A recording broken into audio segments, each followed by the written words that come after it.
Hello everyone, I am Satyat Prakash, a friend in favor. In this video, we will talk about ratio. क्या होता है ratio?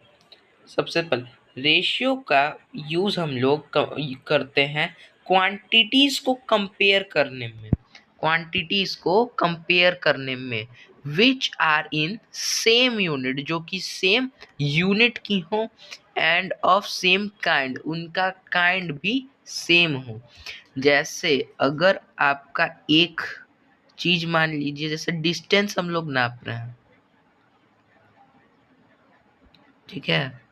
तो एक चीज अगर मान लीजिए कि एक पर्सन का डिस्टेंस है तो वो किलोमीटर पर आवर में है, और एक पर्सन का डिस्टेंस मीटर पर सेकंड में है। तो क्या इसके बीच में हम लोग रेशियो मतलब कंपेयर कर सकते हैं? नहीं। क्यों नहीं कर सकते? क्या? क्योंकि सेम यूनिट का होना चाहिए। क्या होना चाहिए? सेम यूनिट का होना चाहिए। दूसरा चीज, अगर हम एक पर्सन का हाइट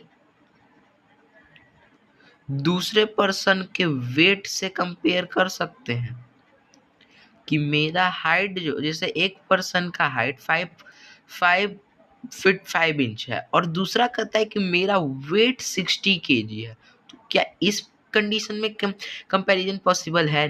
नहीं। इस कंडीशन में भी कंपैरिजन पॉसिबल नहीं है, क्योंकि इसमें कब कंपेयर होता है? जब दोनों सेम काइंड में हो।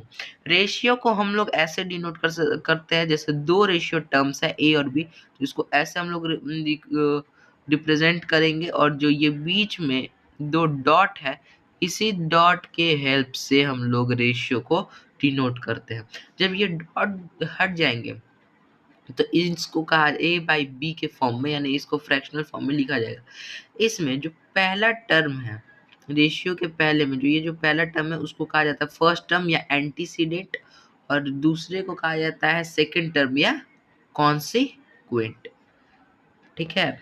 इससे अगर इन केस कोई चीज है 3:4 अगर आप लिखते हैं, और एक बात, इसको हम लोग इस टू से प्रोनाउंस करेंगे 3:4, तो ये अब जब हटेगा तो ये 3/4 के तरीके से लिख दिया जाएगा।